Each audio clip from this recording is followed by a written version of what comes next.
I don't see the president-elect as a legitimate president. You do not consider him a legitimate president. Why is that? I think the Russians participated in helping this man get elected, and they helped destroy the candidacy of Hillary Clinton. I don't plan to attend the inauguration. It will be the first one that I miss since I've been in the Congress. Thanks to Congressman and civil rights icon John Lewis, a leading Democrat has finally questioned Donald Trump's presidency with candor. And of course, this morning, Trump's itchy Twitter finger struck back. Congressman John Lewis should spend more time on fixing and helping his district, which is in horrible shape and falling apart, not to mention crime infested, rather than falsely complaining about the election results. All talk, talk, talk, no action or results. Sad. This as civil rights groups led by the National Action Network are marching here in Washington this morning in opposition to Trump. Ah, the timing. And back with me, Michael Steele. And joining me now is Mark Thompson, host of Make It Plain on Sirius XM Radio. And Mark, it is not lost on many that Donald Trump chose to attack civil rights hero John Lewis on Martin Luther King weekend. Right. Big mistake. And I agree with what Michael said earlier. That's something you just don't do. And it also draws a very clear analysis of who he is. And that's why it's important we're all here to march today, because of what Trump represents. You know, I think that what we're seeing, and President Obama, I think, paraphrased Dr. King the other night in his farewell speech when he talked about pitting white working class workers and African Americans against each other. The same speech, the same words Dr. King said at the steps of Montgomery State Capitol in 1965 after the March from Selma. He talked about what happened after Reconstruction, what happened after the election of the first Congressional Black Caucus, and then Andrew Johnson comes in with the help of a reactionary Attorney General, all right, to oppose Reconstruction, to take the right to vote back, in Dr. King's word, to feed white working class people Jim Crow, fed African Americans the Bible and fed whites Jim Crow. President Obama alluded to that the other night. And so now we can draw an analogy between that period and today. First Congressional Black Caucus, first African-American president, same thing. And Obama talked about that, the backlash, the white lash. Trump is fomenting that. Not to mention, this is Martin Luther King weekend, and African-Americans have a bit of history with the FBI and Dr. King as well. And I want to play one more bite of John Lewis, and he talks about why he's not going to go to the inauguration and why he's taking this very tough stand on Trump. Take a listen. When you see something that is not right, not fair, not just, you have a moral obligation to do something.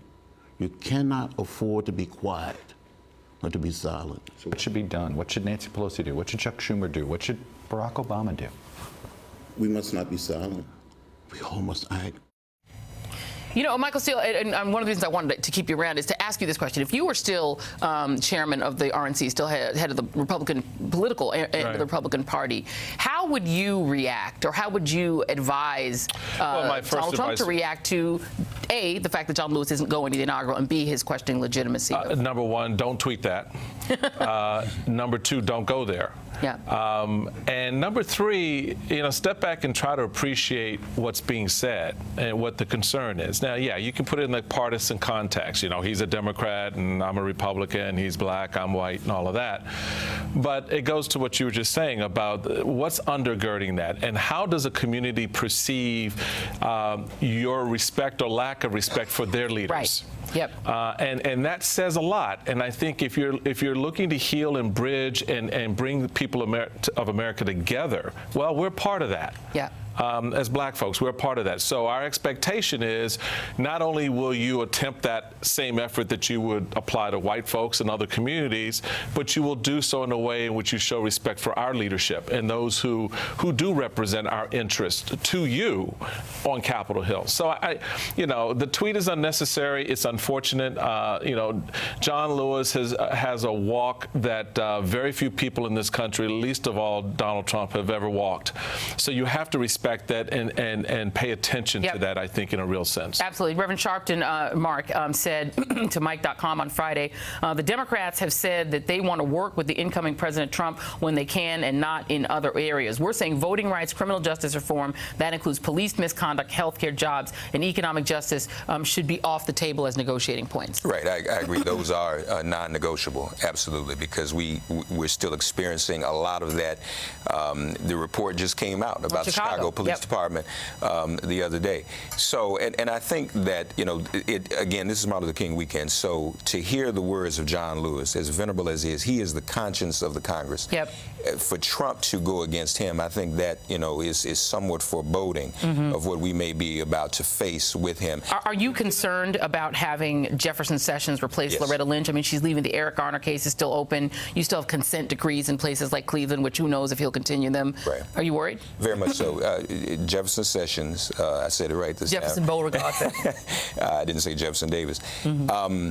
He's a Confederate Attorney General, and as John Lewis said so aptly the other day, he can be nice and friendly, but we know what his policies have meant and what he's been up to throughout his tenure. So I think we do have to be very, very concerned about that. Coretta Scott King's letter surfaced the other day, the one she wrote in 1986, opposing him to be on the federal bench. If he wasn't good enough for the federal bench, he's definitely not good enough to be Attorney General. Yeah. Can I hit on 2 points, starting with the last one? I think that given that what you just said about, you know, how people perceive someone like Jeff Sessions and so forth, I think that's an important opportunity for him as well, given what's on his desk the day he walks into the office, to appreciate and respect the full faith and credit we have that you're going to get that right and follow up on these big issues are still outstanding. You really think he's going to do that, Michael? No, I think he will. I think he will. Look, he's got rhetoric aside. I mean, his history aside. I mean, but I think that I'm going to give him a little bit more runway than a lot of people do. My attitude is, let's force these people to the point where they prove to us that they're not worthy. All right, and that is, to your point, stay diligent and stay vigilant in the argument. The second point is, which is really goes back to the first point you made. I think this is an opportunity for Trump coming in the administration to show on those issues, on whether it's criminal justice reform, education, all these other pieces that so directly impact the black community, that show us that you're ready to step into this space with us. Good faith would be withdrawing that nomination and asking for the resignation of James Comey. That would be good faith for us. And by the way, as D.L. Hughley said, you know that's not going to happen. Yeah, that's not going to happen. But as D.L. Hughley said, then there's no good faith. That's not necessarily true. That's a false. You set that up falsely because a lot of history. You got history, but let's see. That's history based on what was done then in those jobs and those roles. This is a very different space. It had to do with oversight of things like civil rights. We are out of time, but I will just end by D.L. Hughley had a rant on Instagram in which he said it's not a good start when your outreach to the black community is a rapper, a comedian, and a football player, because it shows that Donald Trump seems to want us to run the ball but not run the country. Bob asked you with him and he won't. Yeah, there you go. Not a good start. But thank you very much, Mark Thompson. Thank you very much, Michael Steele, for hanging around. And now we really are letting Michael Steele go about his day.